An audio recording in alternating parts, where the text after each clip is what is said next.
करते हैं एक्सरसाइज 13.4। इसमें लास्ट क्वेश्चन रह गया था, 6 तक हो गए थे। 6 के 2 पार्ट थे तो एक करा दिया था, तो दूसरा पार्ट सेम ही है। 7 क्वेश्चन है, find the shortest distance between the lines and shortest distance जो लाइन बनाती है उसकी इक्वेशन फाइंड आउट करनी है। तो लिखो the given equations of the line, given equations of the lines. तो गिवन इक्वेशन है x/2 equal to y upon में -3 is equal to z upon में 1। और दूसरी इक्वेशन है x माइनस में 2/3 y माइनस में 1 अपॉन में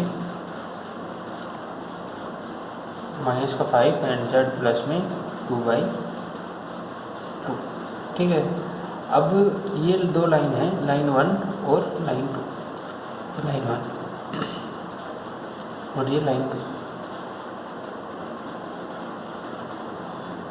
ठीक है, इनके बीच में शॉर्टेस्ट डिस्टेंस बनाती है एक लाइन PQ। ठीक है, ये मान लेते हैं line 3।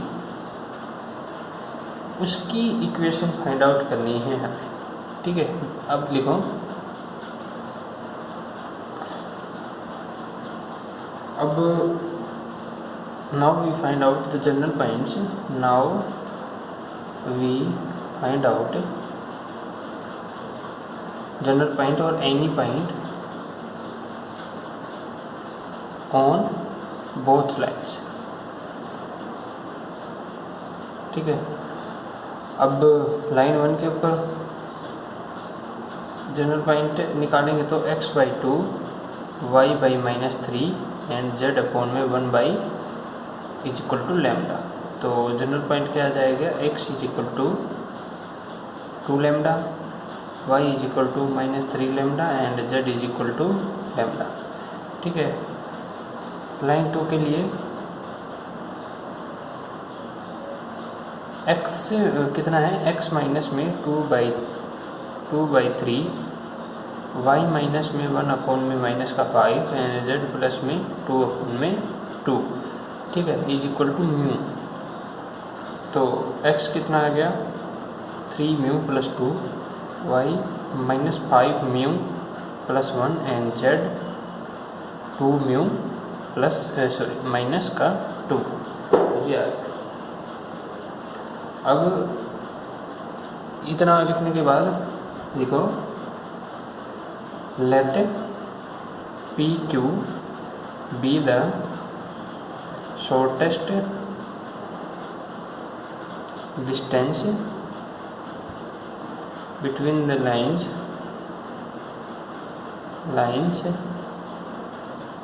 such that P is on line 1 and Q is on line 2। ठीक है, तो P hence coordinates of P and Q। P and Q के कोऑर्डिनेट्स लिख लेंगे। अब P के कोऑर्डिनेट्स कौन से हो गए, अगर P इस लाइन के ऊपर है तो कोऑर्डिनेट्स जो जनरल कोऑर्डिनेट है 2 लैम्डा -3 लैम्डा एंड लैम्डा। दूसरा है Q, जो ये जनरल कोऑर्डिनेट है 3 म्यू प्लस का 2 -5 mu plus 1 and 2 mu minus का 2। तो ये हो गए 3 कोऑर्डिनेट, दोनों कोऑर्डिनेट PQB और QKB। अब लिखेंगे now find out, now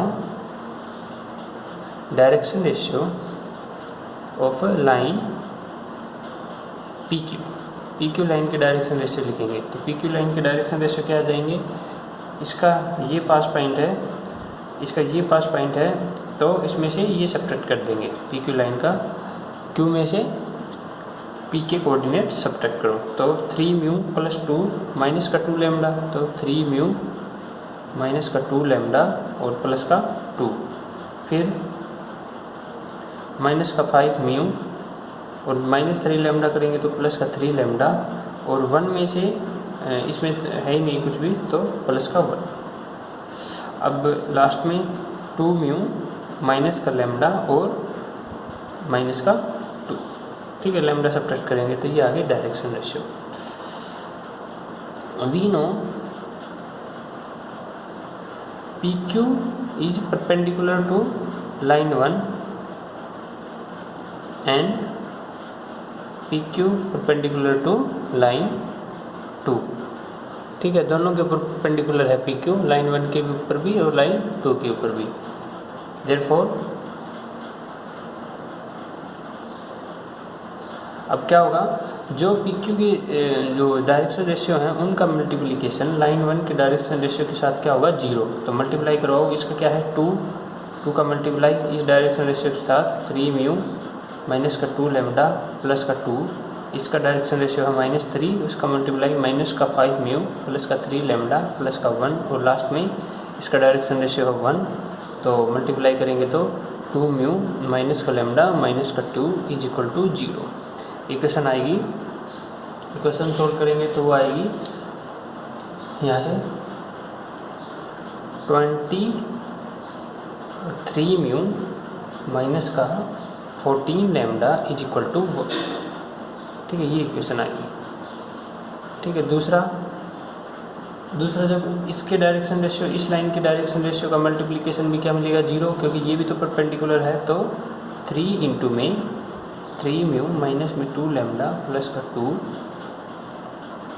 minus का 5 इंटू में माइनस का 5 म्यू प्लस का 3 लैम्डा प्लस का 1, और लास्ट में 2 इंटू में 2 म्यू माइनस का लैम्डा माइनस का 2 इज इक्वल टू 0।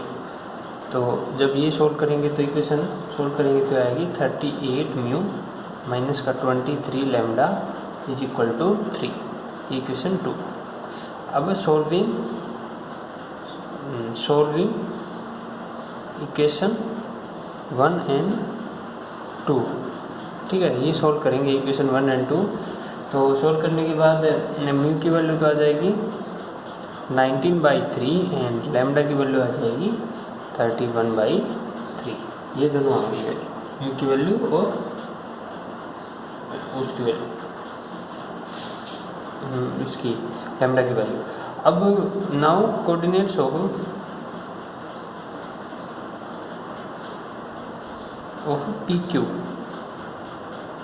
PQ के कोऑर्डिनेट्स लिखेंगे तो P के कोऑर्डिनेट्स क्या हो जाएंगे, जो लैम्डा की वैल्यू पुट करेंगे तो लैम्डा की वैल्यू पुट करते ही P के कोऑर्डिनेट्स आ जाएंगे 62/3 माइनस का 31 एंड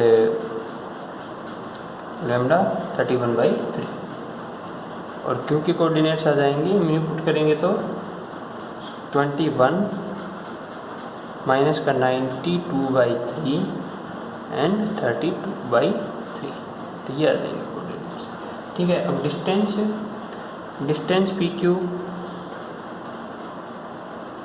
तो डिस्टेंस PQ डिस्टेंस फार्मूला लगा के सोल्व करो तो दिस माइनस दिस 21 माइनस में 62/3 का स्क्वायर प्लस में 31 माइनस में -23 92/3 का स्क्वायर, और लास्ट में प्लस में 31/3 माइनस में 32/3 का स्क्वायर, तो ये बनेगा 63 में से 62 सब्ट्रैक्ट तो 1/3 का स्क्वायर, प्लस में इसमें 93 में से तो -1/3 का स्क्वायर, और ये भी कितना हो जाएगा 32 सब्ट्रैक्ट हो जाएंगे तो माइनस का 1/3 का स्क्वायर।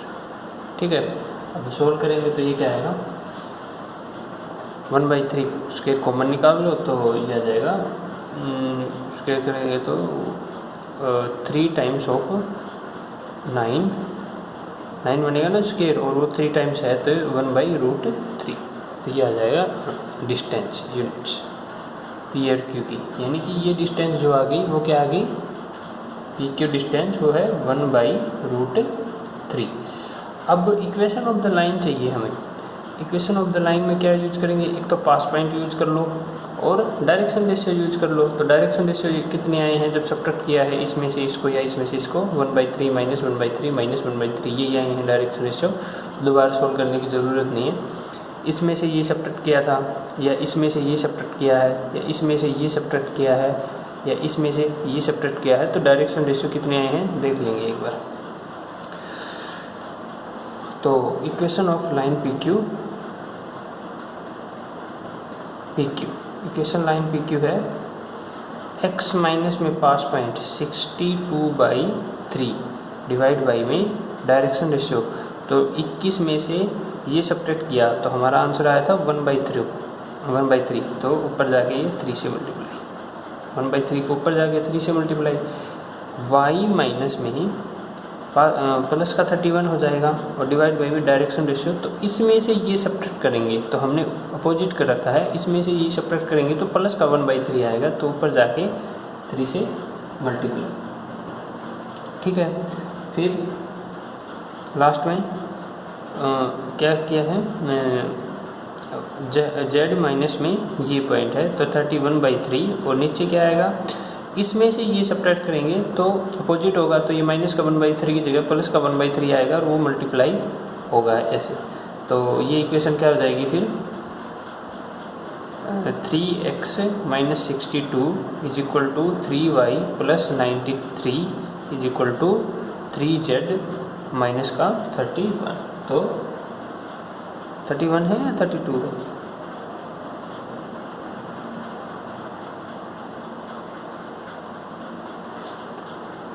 सही है अपनी इक्वेशन में, कोई मिस्टेक नहीं है, क्योंकि हमने जो पास पॉइंट यूज किया है वो ये यूज किया है, और जो आंसर में, जो बुक के आंसर में जो पास पॉइंट यूज किया है वो ये वाला पास पॉइंट यूज किया। ठीक है, तो कौन सा भी पास पॉइंट यूज कर सकते हो, इक्वेशन तो उसी लाइन की आएगी। तो ये था क्वेश्चन नंबर 7, जो कल वेक्टर फॉर्म में इक्वेशन दे रखी थी, आज कार्टेशियन फॉर्म में इक्वेशन थी ये। तो कार्टेशियन फॉर्म में पास जनरल पॉइंट निकाल के सोल्व किया है। अब है नेक्स्ट टॉपिक है, मतलब एक्सरसाइज 13.5 का जो बेसिक है, उसमें हमें चाहिए condition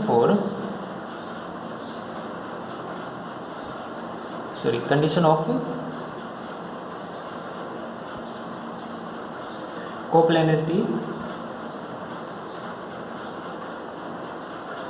of 2 lines.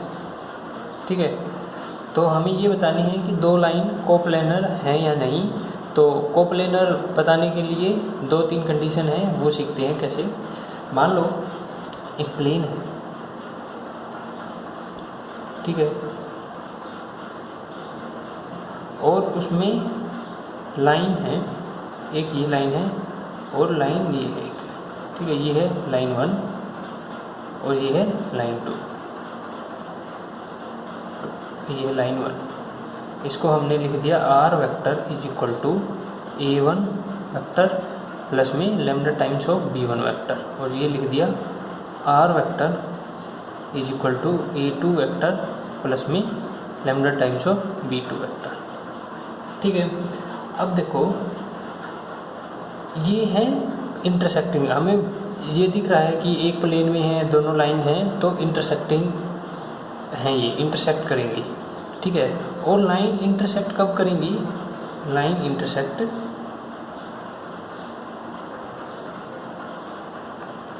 If these are coplanar.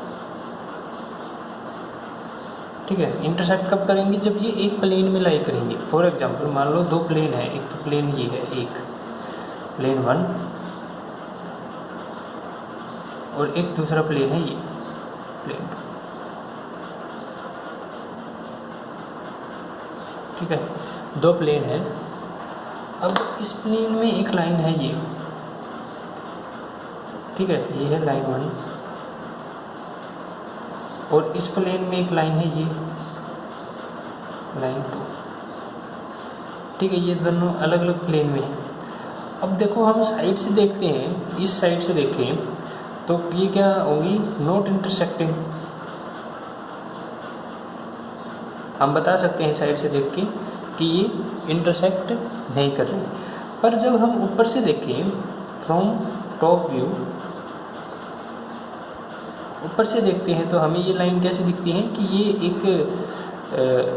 एक ही प्लेन में है और एक ऐसे जा रही है और एक ऐसे जा रही है। ठीक है, तो ये ऊपर से दिखती हैं कि ये इंटरसेक्टिंग है। ठीक है, तो अब हमें एक ऐसी कंडीशन बतानी है कि जिससे हमें ये फाइंड आउट हो कि ये लाइन क्या है, एक ही प्लेन में है। ठीक है, और एक ही प्लेन में है तो इंटरसेक्ट करेंगी। ठीक है, तो हमें इसमें क्या बताना है, कंडीशन फॉर इंटरसेक्टिंग और कंडीशन फॉर कोप्लेनरिटी। ठीक है, अब देखो एक लाइन ये है, लाइन 1। ठीक है, ये एक इस प्लेन में है और एक लाइन है ये लाइन 2। ठीक है, और 2 लाइन है यहाँ पे। ठीक है, तो ये दोनों लाइन होगी, ये है प्लेन, एक ही प्लेन है, ये 2 प्लेन है अलग अलग। अब देखो ये दोनों लाइन क्या है, पैरेलल। ठीक है, अब पैरेलल के लिए हम एक कंडीशन बता सकते हैं कि ये लाइन और ये लाइन, इन दोनों के जो डायरेक्शन रेशियो है, डायरेक्शन रेशियो वो क्या मिलेंगे, सेम। डायरेक्शन रेशियो क्या होंगे, सेम। तो हमें क्या पता चल जाएगा कि ये लाइन क्या है, पैरेलल है। और अब ये जैसे ये लाइन पैरेलल है तो अब ये हो गया कि ये इस प्लेन में है, ये इस प्लेन में है, तो ये कोप्लेनर नहीं है। बट ऐसा नहीं होता, जब भी लाइन प्लेन में हो जाती है, मान लो पैरेलल हो जाती हैं, तो हम इसके साथ एक नया प्लेन लगा सकते हैं। मान लो ये प्लेन, ठीक है, अब ये नया प्लेन आ गया तो इसमें ये लाइन है इसी प्लेन में और इसी प्लेन में ही ये लाइन है। ठीक है, तो ये क्या होगी, सेम प्लेन में। हमें ये मतलब नहीं है कि हमें प्लेन फाइंड आउट करने से मतलब नहीं है, हमें ये मतलब है कि ये सेम प्लेन में है या नहीं। ठीक है, अब देखो ये सेम प्लेन में है, जैसे ये लाइन सेम प्लेन में नहीं हो सकती। इनमें हम मान लो एक प्लेन यहाँ से लेके जाएं तो यहाँ से पास होगा, ठीक है, पर इसमें ये प्लेन यहाँ से पास होगा। ठीक है, तो इन प्लेन की डायरेक्शन ही अलग अलग होगी। पर पैरेलल लाइन में हम एक प्लेन में दोनों लाइंस को इकट्ठा कर सकते हैं। ठीक है, पहले ये अलग अलग प्लेन में थी, ये लाइन 1 और लाइन 2, पर ये पैरेलल है, तो पैरेलल में हमने ये क्या कर दिया, दोनों को क्या कर दिया, एक ही प्लेन में इकट्ठा कर दिया। ठीक है, तो दोनों को इकट्ठा करने के बाद ये क्या हो गया, ये एक नया प्लेन बन गया, न्यू प्लेन, जो इन दोनों लाइंस को क्या करता है, कंटेन। ठीक है, दोनों लाइंस को क्या करेगा, कंटेन। अब जैसे ये है, ये क्या है, एक ही प्लेन है और ये दोनों क्या है, पैरेलल। तो सबसे पहले तो हम क्या चेक करेंगे, जब भी डायरेक्शन रेशियो आ जाएं तो ये मतलब एक बार जल्दी से देख लेंगे कि b1 वेक्टर और b2 वेक्टर है वो सेम प्रोपोर्शन में तो नहीं है, यानी कि डायरेक्शन रेशियो सेम है या नहीं है। डायरेक्शन रेशियो सेम और नॉट, ठीक है, सेम है तो क्या होगा, पैरेलल है लाइन, और नहीं है तो क्या होगा, उसमें चेक करेंगे। अगर लाइन पैरेलल है तो क्या होगा, हैविंग कोप्लेनर है। ठीक है, पैरेलल हो गई तो एक प्लेन में आ गई ना ये, ठीक है, तो पैरेलल हो गई तो कोप्लेनर है। और नोट मतलब डायरेक्शन रेशियो सेम नहीं है, जैसे 2, 4, 6 और दूसरे का डायरेक्शन रेशियो है 1, 9, 10, तो ये डायरेक्शन रेशियो सेम नहीं है लाइन के, तो हमें एक कंडीशन फाइंड आउट करनी पड़ेगी, वो करते हैं। अब देखो 2 लाइन है, एक लाइन है ये R1 A1 प्लस में लैम्डा टाइम्स ऑफ B1 और दूसरी है A2 प्लस में लैम्डा टाइम्स ऑफ B2। अब देखो ये है, जैसे हमने ये प्लेन माना तो इसके ऊपर हमने एक पॉइंट मान लिया ये A1 और ये मान लिया A2। ठीक है, ये वेक्टर है B1 जो इस लाइन की डायरेक्शन बताएगा, ये वेक्टर है B2 जो इस लाइन की डायरेक्शन बताएगा। ठीक है, ये B1 B2। अब हम एक वेक्टर निकाल लेते हैं, ये वाला वेक्टर। तो ये वेक्टर कौन सा आ गया, A2 माइनस में A1। ठीक है, A2 माइनस में A1 वेक्टर। ठीक है, तो ये कुछ ऐसे बन गया। ये b1 वेक्टर, ये b2 और ये a2 vector minus a1 vector, ये b1 वेक्टर और ये b2 वेक्टर। ठीक है, ये ऐसे बन गया। अब देखो हमने सीखा था scalar triple product. Scalar triple product, scalar triple product अगर जीरो हो जाए तीन वेक्टर का, तीन वेक्टर स्केलर ट्रिपल प्रोडक्ट में यही तो कर देते हैं हम, ए वेक्टर बी वेक्टर और सी वेक्टर। ठीक है, और वो अगर वो जीरो हो जाता है तो इसका मतलब ए बी सी क्या है, कोप्लेनर। ठीक है, ए बी सी क्या हो गए, कोप्लेनर। अब ऐसे ही हम इसमें क्या करेंगे, स्केलर ट्रिपल प्रोडक्ट सोल्व करेंगे a2 माइनस a1 वेक्टर का, ठीक है, b1 वेक्टर का और b2 वेक्टर का। अगर ये क्या हो जाए जीरो के इक्वल, तो ये तीनों वेक्टर क्या है आपस में एक ही प्लेन में, एक ही प्लेन में हो गए ना तीनों वेक्टर, ये तीनों वेक्टर क्या हो गए एक ही प्लेन में। इसका मतलब ये जो b1 वेक्टर है और b2 वेक्टर है ये क्या है, एक ही प्लेन में हो गए। एक ही प्लेन में हो गए तो ये क्या करेंगे आपस में इंटरसेक्ट करेंगे ना। तो इसका मतलब जब कोप्लेनर हो जाते हैं दो वेक्टर या दो लाइंस कोप्लेनर हो गई तो वो करेंगे इंटरसेक्ट, या इंटरसेक्ट करेंगी तो वो कोप्लेनर करेंगे।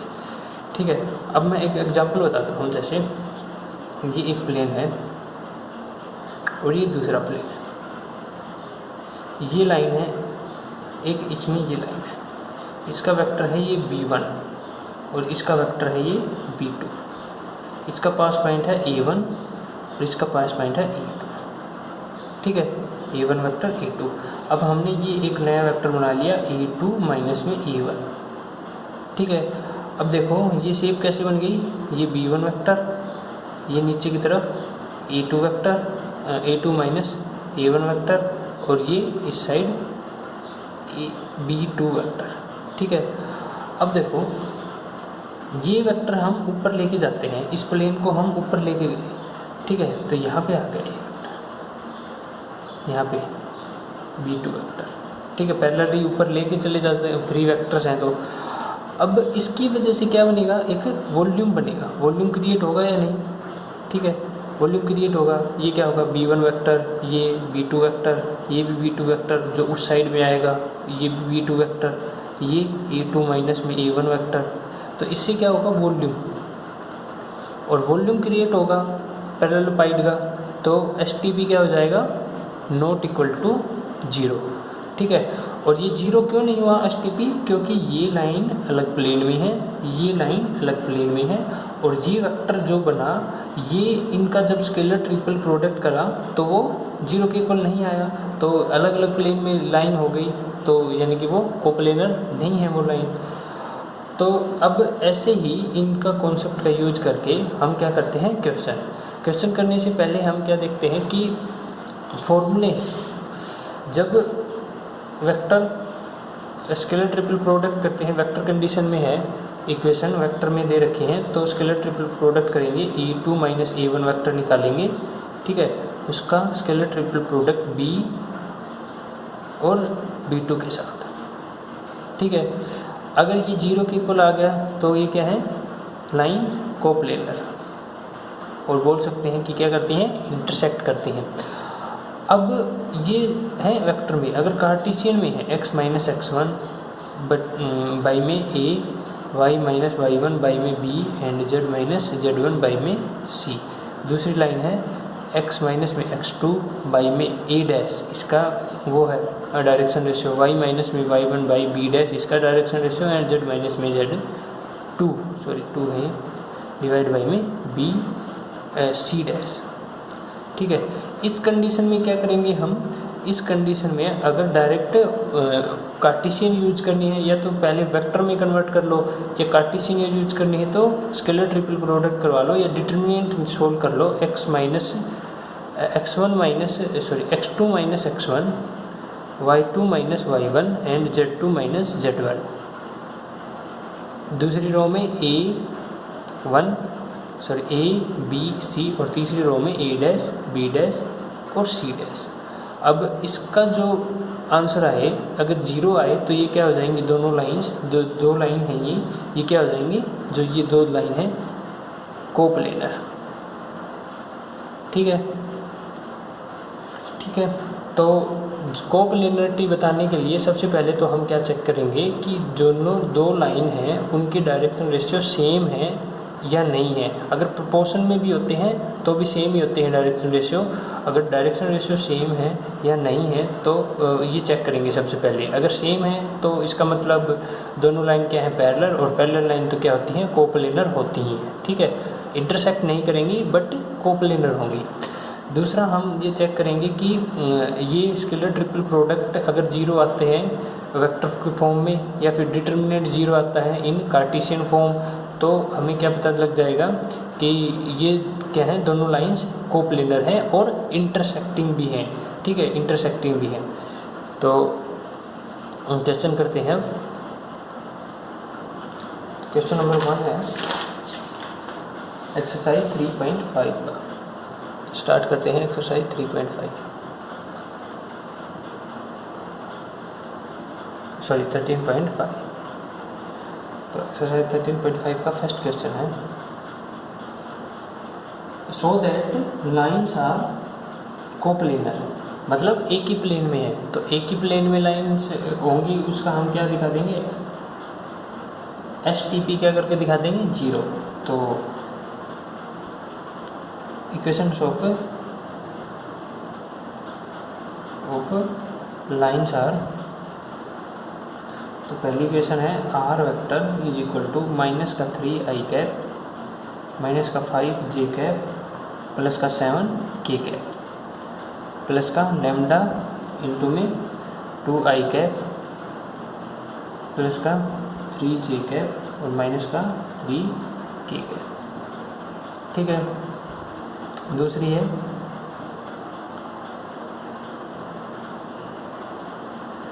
R vector is equal to minus का i कैप माइनस का 2j कैप और प्लस का 4k कैप प्लस का mu times of 6i cap plus का 15j कैप एंड माइनस का 2k कैप। ठीक है, now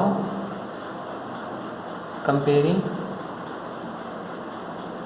with R vector is equal to A1 vector plus lambda times of B1 vector और R vector is equal to A2 vector mu times of B2 vector. And अब we have A1 vector क्या हो जाएगा, minus का 3i cap minus का 5j cap and plus का 7k cap. A2 vector हो जाएगा माइनस का i कैप माइनस का 2j कैप एंड प्लस का 4k कैप। B1 वेक्टर हो जाएगा 2i कैप प्लस का 3j कैप एंड माइनस का 3k कैप। और B2 वेक्टर हो जाएगा 6i कैप प्लस का 15j कैप एंड माइनस का 2k कैप। ठीक है, इक्वेशन ऑफ द लाइन सही से लिखना, आंसर भी सही आएगा। फिर अब हमें क्या चाहिए, A2 नाउ A2 माइनस में A1 वेक्टर। तो A2 माइनस में A1 वेक्टर करेंगे तो 2i कैप, इसमें से ये सब्ट्रैक्ट करेंगे तो 3j कैप और इसमें से ये सब्ट्रैक्ट करेंगे तो माइनस का 3k कैप।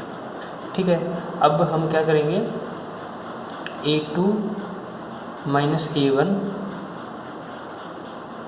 का स्केलर ट्रिपल प्रोडक्ट B1 और B2 के साथ। तो वो क्या आ जाएगा, इसके कोफिशिएंट तो 2 3 माइनस 3, इसके कोफिशिएंट 2 3 माइनस 3 और इसके कोफिशिएंट 6 15 माइनस का 2। तो ये 2 rows are same, 2 rows are same then 2 row same है तो डिटर्मिनेंट क्या होता है, 0। ठीक है, तो स्केलर ट्रिपल प्रोडक्ट क्या हो जाएगा, 0। Hence lines are intersect.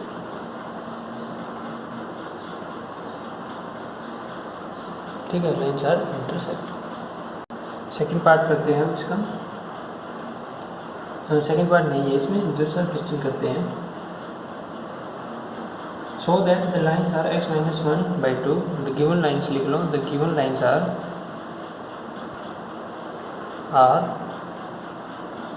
x minus 1/2, y minus 3/4 and minus का z, ठीक है, और माइनस का z है।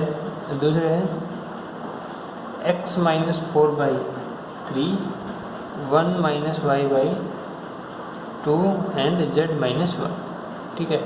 अब देखो, अब ये इक्वेशन हो गई। अब लिखेंगे इसके नीचे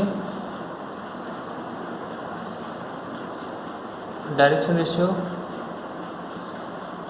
एंड पास पॉइंट। तो डायरेक्शन रेशियो और पास पॉइंट लिखेंगे इसके। तो देखो ये लाइन है, अब इसके पास पॉइंट क्या है, pass point and direction ratio of line 1,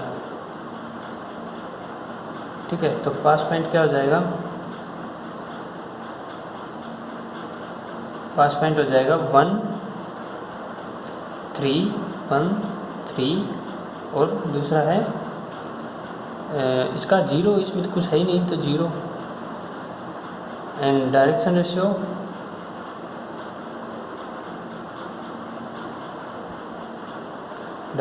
हो जाएगा इसका 2 4, और जो ये z है हमें क्या करना होता है, इसे +1 का कोफिशिएंट, तो नीचे लाके जो -1 बनेगा, ठीक है, तो 2 4 उसको लिखेंगे, जो -1 बनेगा नीचे लाके उसको लिखेंगे, ठीक है, माइनस का 1। Pass point and direction ratio of line 2, line 2 है तो पास पॉइंट क्या हो जाएगा 4, और जी y इस साइड ला के लिखेंगे तो -1 तो नीचे -2 आएगा, तो मैं एक बार लिख लेता हूँ इसे, y माइनस 1 डिवाइड बाई में -2, तो ये बनेगा ये, ठीक है।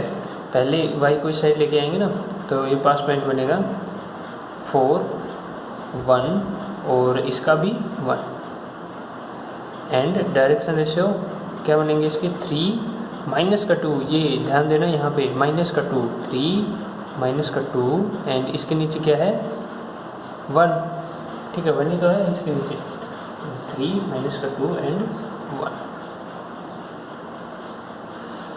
ओके। अब हम क्या करते हैं, ये है डायरेक्शन रेशियो। अब फॉर्मूला लगाते हैं। Now x2 minus x1, y2 minus y1 and z2 minus z1 divide row, दूसरी row a b c and a dash b dash c dash, ठीक है।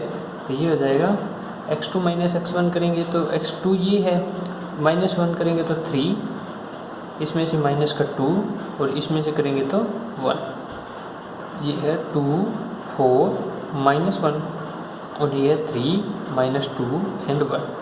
अब क्या हो जाएगा 2 rows are same then 0, determinant क्या आ जाएगा 0, 2 rows are same then determinant is 0, ठीक है। अब 0 आ गया तो हेंस लाइन्स आर इंटरसेक्टिंग,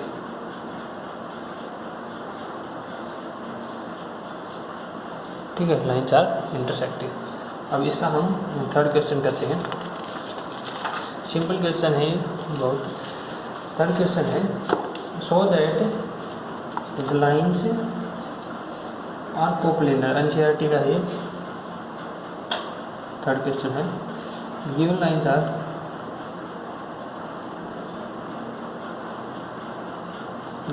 हैं x minus a plus d by में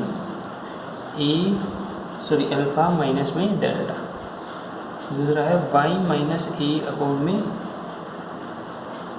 अल्फ़ा, एंड लास्ट है z माइनस में a minus d divide by में अल्फ़ा प्लस में डेल्टा। लाइन 2 है x माइनस में b प्लस में c डिवाइड बाई में बीटा माइनस में गामा वाई माइनस में बी और बीटा, और लास्ट में है जेड माइनस में बी माइनस में सी अपॉन में बीटा माइनस में गामा। तो ये है। अब हम क्या करेंगे इसमें डायरेक्शन रेशियो और वो लिखेंगे pass point. Now we right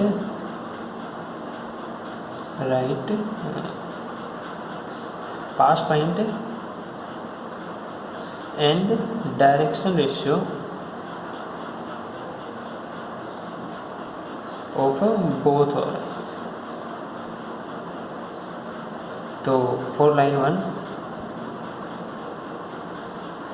direction ratio क्या आ जाएंगे, अल्फ़ा माइनस में डेल्टा अल्फ़ा और लास्ट में अल्फ़ा प्लस में डेल्टा। और पास पॉइंट लाइन 1 के लिए माइनस का ए है तो माइनस कॉमन निकालेंगे तो ए माइनस डी,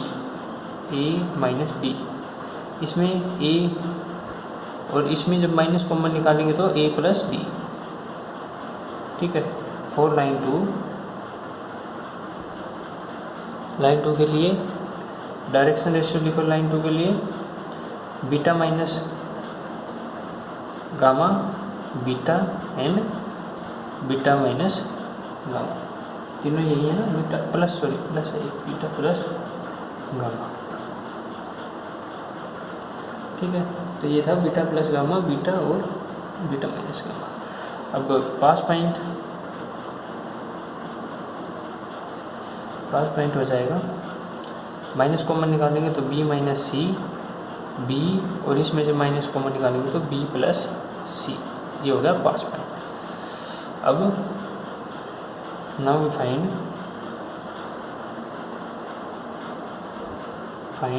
क्या करेंगे हम, डिटरमिनेंट किस का, ये तो है x2 और x2 फॉर्मूला लिख लो, x2 minus x1 y2 minus y1 and z2 minus z1। ये क्या है, a dash b dash and c dash. ठीक है। तो अब सोल्व करेंगे तो x2 माइनस x1 क्या हो जाएगा, b माइनस सी माइनस का a प्लस का d। ठीक है। तो ये हो जाएगा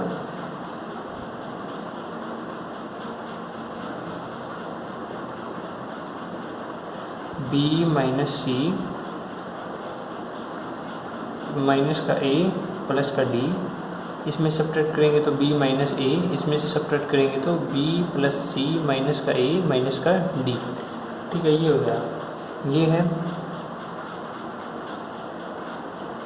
ये डायरेक्शन रेशियो इसके हैं alpha minus delta alpha and alpha plus delta, sorry alpha, और लास्ट में इसके थे beta minus gamma beta and beta plus gamma.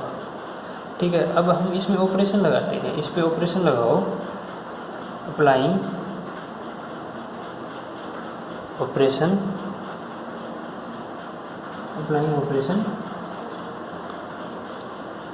कौन सा अप्लाई करें, C1 को चेंज कर देते हैं C1 प्लस C3 से।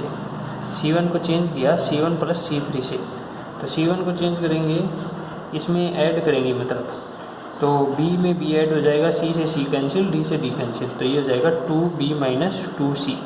ऐसे ही इसमें डेल्टा से डेल्टा कैंसिल, तो 2 अल्फ़ा और ये 2 बीटा, ये क्या हो जाएगा B माइनस ए, फिर ये A बनेगा B minus A alpha and beta. अब ये alpha plus delta and beta plus, sorry ये तो सेम ही बनेगा ना, क्या है B प्लस सी माइनस ए माइनस डी, और ये अल्फ़ा प्लस डेल्टा और बीटा प्लस गामा। ठीक है। अब इसमें से 2 कॉमन निकाल लेंगे अगले स्टेप में। 2 कॉमन निकाल लिया तो ये क्या बनेगा, b माइनस में a, ये भी b माइनस में a, ये अल्फ़ा बीटा, ये अल्फ़ा बीटा, ये b प्लस में c माइनस में a माइनस में d, ये अल्फ़ा प्लस डेल्टा और ये बीटा प्लस गामा। ठीक है। अब टू कॉलम्स आर सेम, इसके बाद स्टेप बनेगा 2 columns are same hence is equal to, ये इज इक्वल टू लगा रहे हो ना सारे, इज इक्वल टू सारों के आगे, तो ये क्या बन जाएगा इज इक्वल टू 0। और इसके बाद जो रिजल्ट लिखेंगे वो लिखेंगे hence their lines are intersecting. ये क्वेश्चन था जिसमें दोनों चीज़ पूछ ली, डिटर्मिनेंट भी पूछ लिया, मतलब 4.2 भी यूज कर ली और ये कॉन्सेप्ट भी यूज कर लिया। तो ये था क्वेश्चन। तो और जो क्वेश्चन है 4th एंड 5th, उसमें क्या है, determine the following pair of intersection and कौन कौन सी तो इंटरसेक्ट हो रही हैं, और इंटरसेक्ट हो रही हैं तो ये बताना है कि पॉइंट ऑफ इंटरसेक्शन क्या है। तो ये क्वेश्चन है, तो ये क्वेश्चन कल करेंगे हम, आज बस इतना ही करते हैं।